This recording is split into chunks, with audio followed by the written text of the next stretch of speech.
本命机缘风头正劲，华为 nova 15系列带你探索剑来江湖。齐先生，如果眼下府内的圣象是偶数，我就忍一忍；可如果是奇数，我就出手。这套剑阵隔绝了天地，感应不到你傻徒儿的状况。全平安，当着你的面先杀李宝平，让你知道他是因为你而死的。甲子之内，你若再敢暗中作梗，定让你跌落成凡夫俗子。停！就是你呀！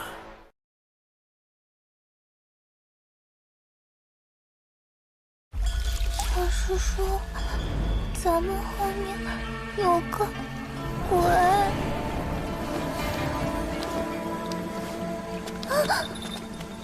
小平安，我们又见面了。啊！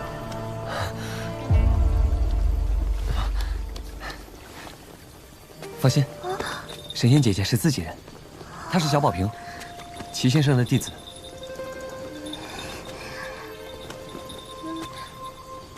姐姐，你生的真好看。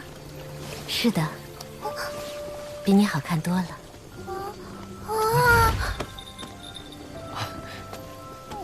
神仙姐姐，你说自己还不能现世，万一你被各方圣人察觉怎么办？是齐静春曾经去了趟天外天，跟道祖讨价还价，要到了这朵荷叶。至于他付出了什么，我不清楚。先生为我真的做了太多。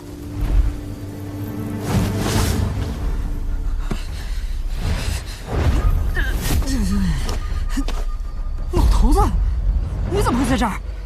光脚不怕穿鞋的，你以为我怕你啊？哼，死鸭子嘴硬，知错即快，认错即慢。至于改正，哼，怕是要下辈子。那还不是你教出来的？哇！君子动口不动手，你就是这样讲道理的？跟你讲道理，还用费口舌？这个本命字是我从李记学宫大祭酒那儿借的。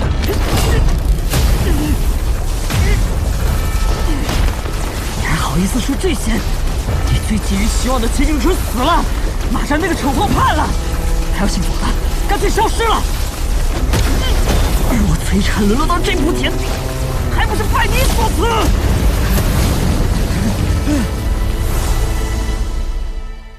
人家亚圣文庙第3高位，说人性本善，你个老四非要说人性本恶，结果呢？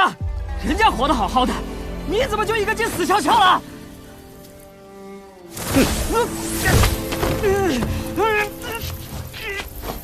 骂完了，是不是该我了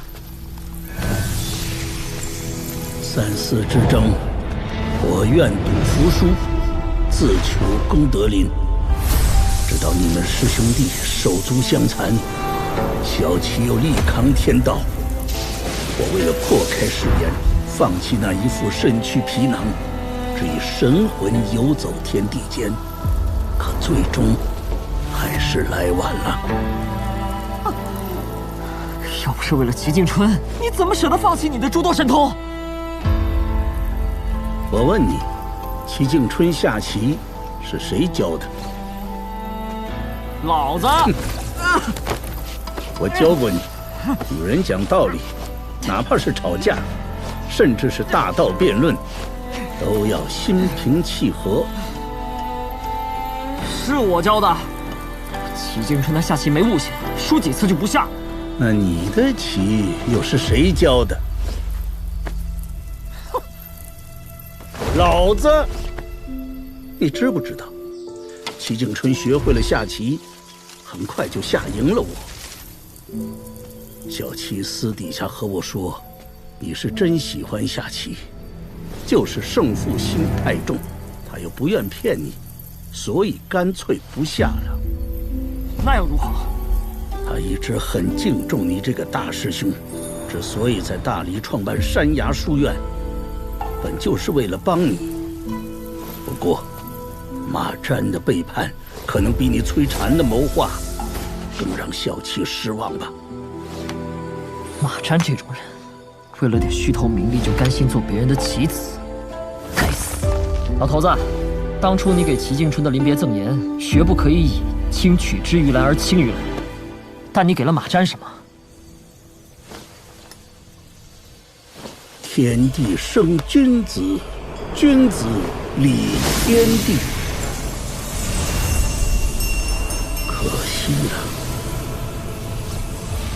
那边的二位聊完了，可以开始了吧？这架打不打，我说了不算，得看他。小平安，等下我们要跟那个老头子打一架。啊，能不能不打？善，大善。打架这种事情，能少打就少打，伤和气嘛。为了齐先生，这一架你必须打。好，我相信你，打就打。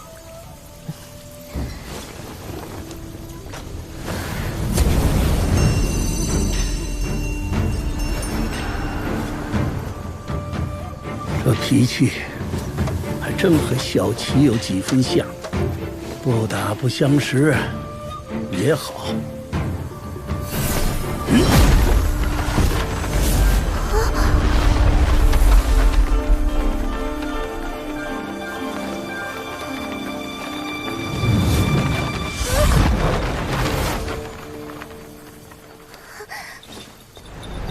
姓崔的，小师叔呢？不说我拍你啊！你拍死我算了。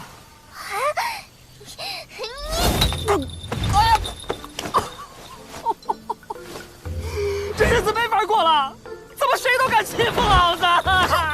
谁叫你不告诉我小师叔在哪？小师叔，你是不是掉进这幅画里去了？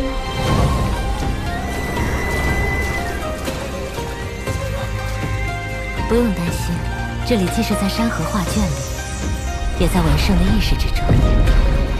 在这里出手，不会伤及现实分毫，你我都没有后顾之忧。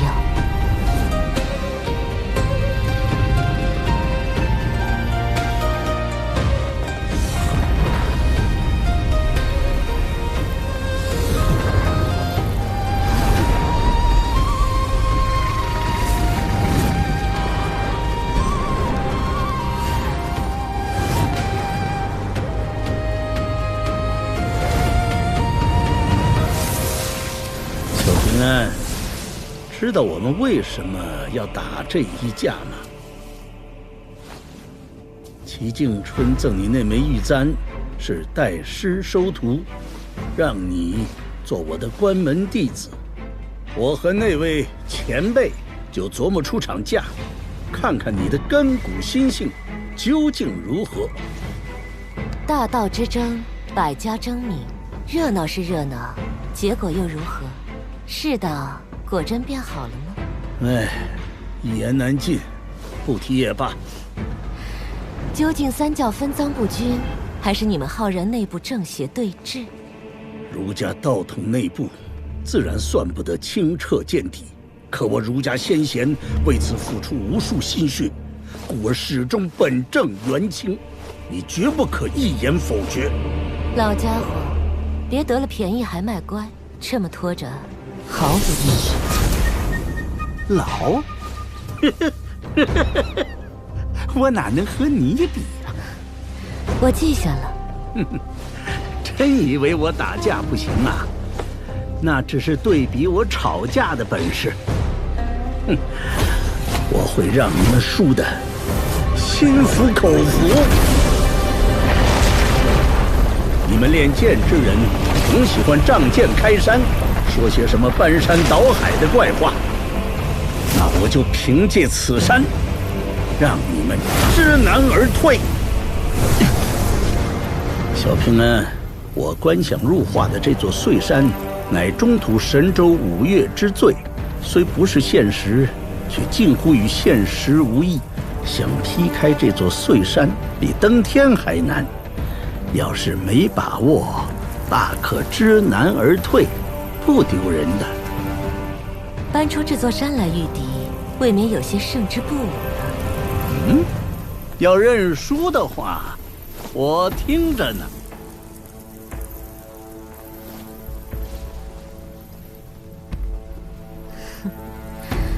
那我就先出一剑。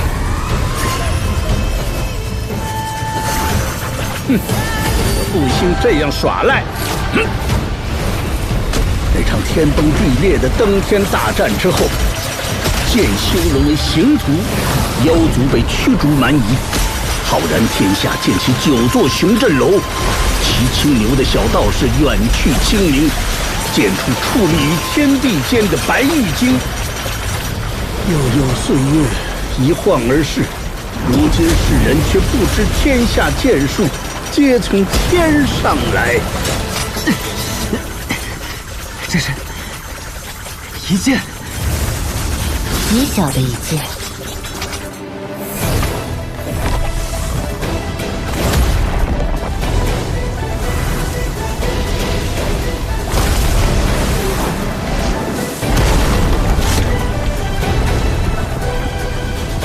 好吧，我就是想让你别光顾着练拳活命，那也太没出息了。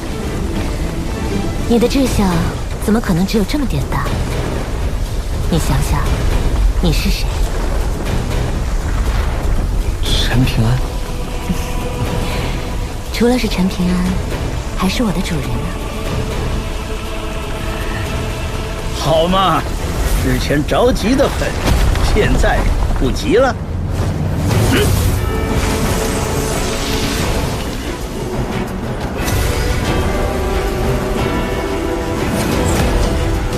他是碎山的山神。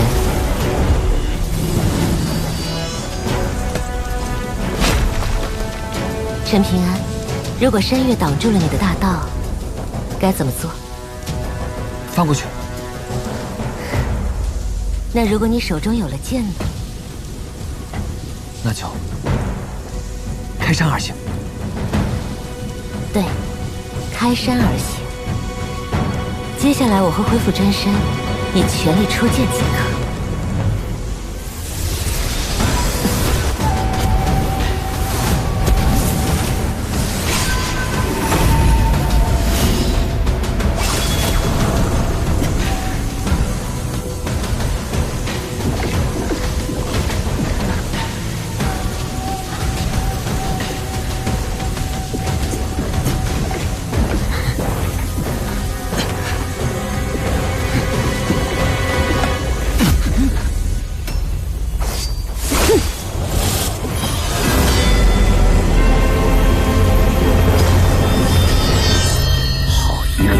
见嘶鸣如秋蝉高枝，对天地放声，真是厉害！悠悠万年，沧海桑田，这么多年过去了，还能够拥有如此分量的精气神，不愧是万剑之主，真是稳呐！有意思，我倒要看看你这10境修为，再加上这一剑，会劈出什么水准。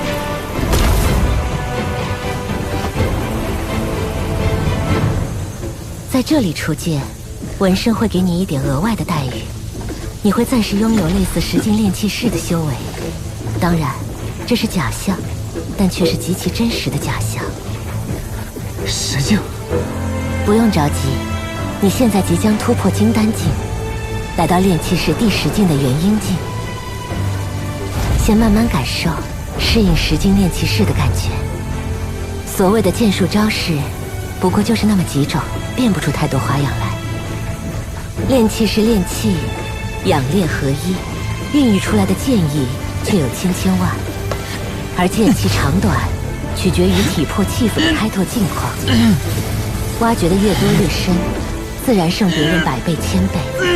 若别人是水井溪涧，你是那湖泽江河，谁人敢争胜？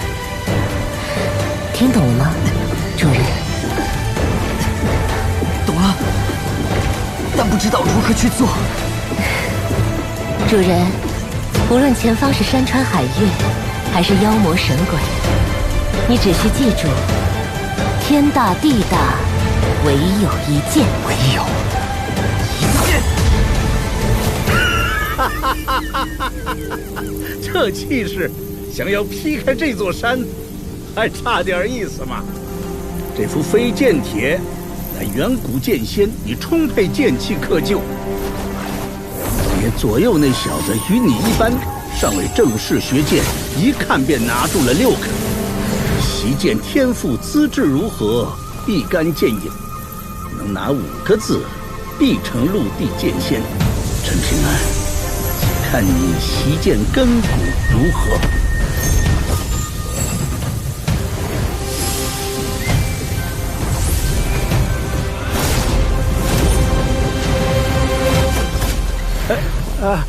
对不住啊，这些字这么不给面子，弄巧成拙了。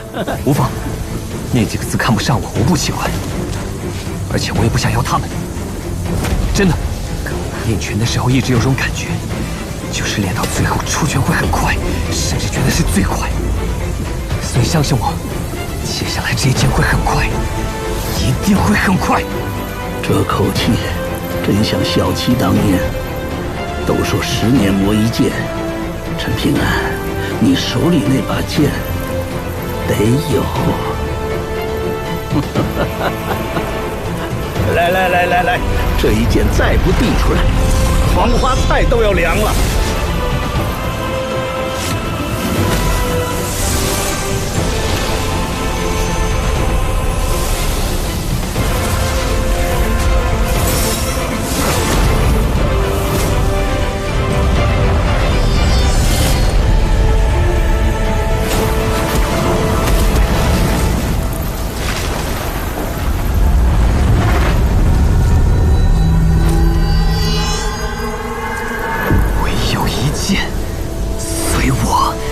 同行。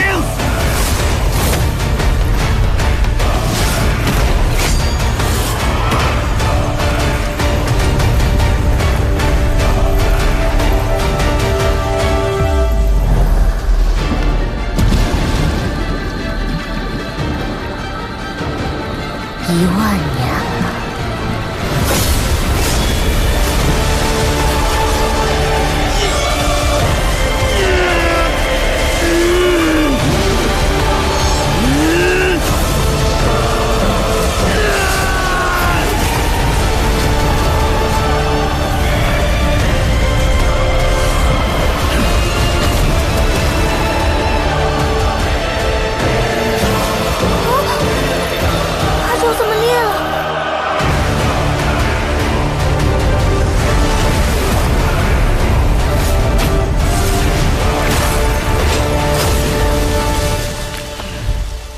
何人敢仗剑挑衅我碎山？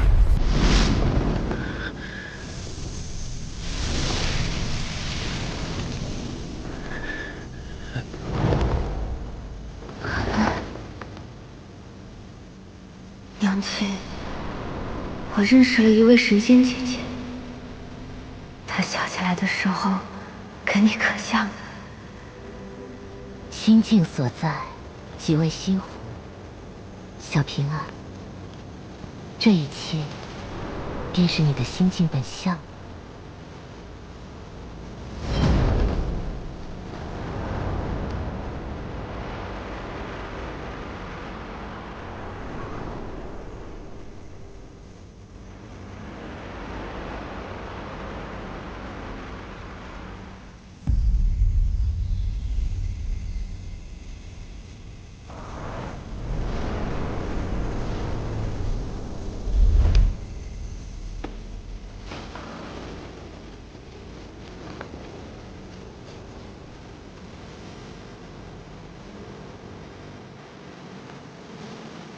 原来你也独自一人，照看着历代星辰。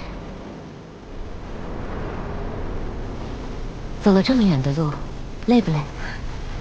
不累，就是睡不踏实，害怕宝平他们出什么意外。没有怨言？有啊，比如，朱露怎么可以那么不善良？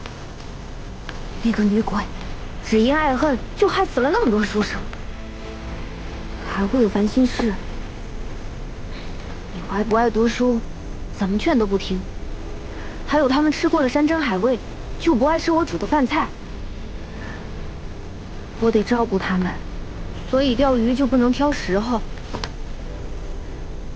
所以空手而归的时候，看到他们满脸失望，我就特别委屈。如果给我多点时间，多大的鱼我都能钓起来。林守一生气那次，其实我很心虚的。虽说是为了他修行，其实我也有私心。我知道长生桥断了，这辈子都无法修行了，但是我不想就这么放弃，因为我答应过神仙姐姐，以后要成为仙人，而且也很羡慕阿良，踩着一把剑，想去哪里就去哪里，多帅气！你也会替自己考虑事情的。我爹娘去世后，我一直就在为自己考虑，想为别人考虑都很难。其实是遇到你们之后，我才变成这样的。这样，神仙姐姐，我现在很有钱。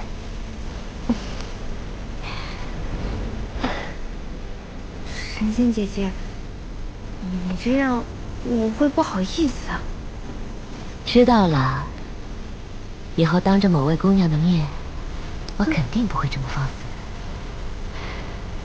想必那位姑娘在你心中一定很重要。你不生气？哎呀呀，我家小平安真是可爱死了。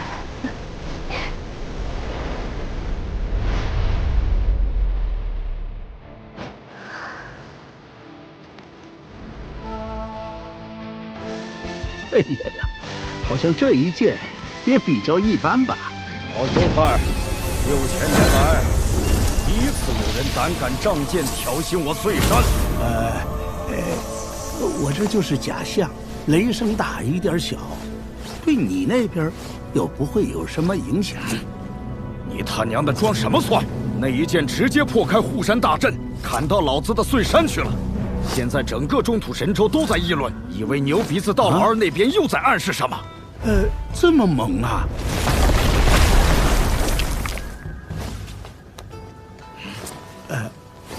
哎呀，看在小琪的面子上，你高抬贵手一回。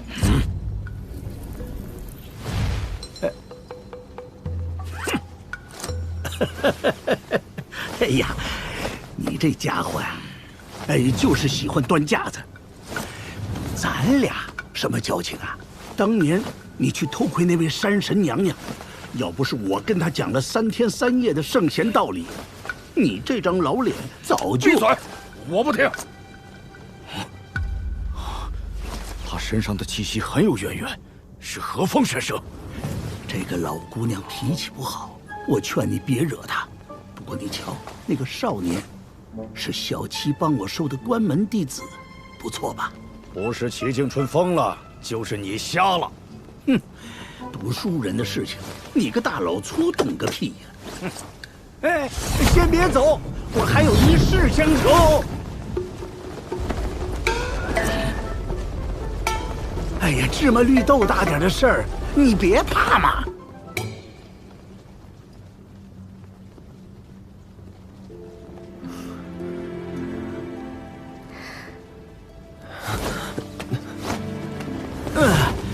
非礼勿视啊！放心，我什么都没看到，什么都没听到。看在我家主人的份上，剩下2件先余着。余着好啊，兆头好，寓意好。还不开门去？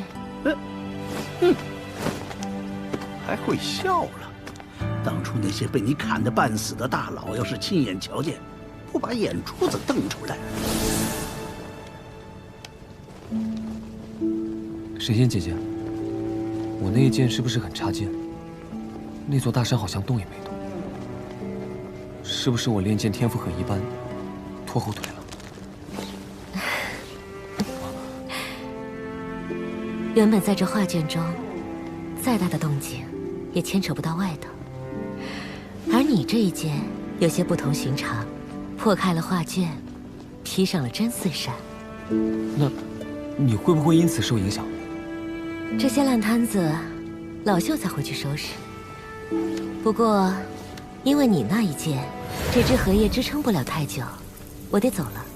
接下来我会专心磨砺剑条，争取在甲子之内，将其打磨得七七八八。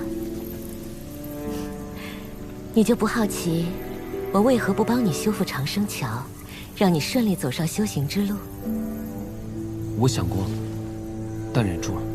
我一直很信曾经烧瓷的姚师傅，相信他说过的一句话：是你的就好好抓住，不是你的就不要多想。小平安，修行本就是背逆天道，所谓的正道，就是要让那天道在自己的大道前低头。所以你要好好淬炼体魄，要不然以后连剑都提不起来，就太丢人了。神仙姐姐，你放心，答应过你的事情，我一定会做到。能够遇见你，我就已经很开心了。小平安，一定要等我60年了，到时候可别变成一个白发老头，小心我不认你这个畜生。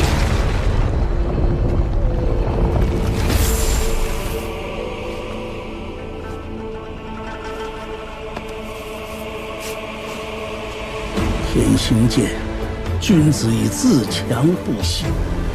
小七啊，这个关门弟子，先生我很满意。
我呢，是齐敬春的先生。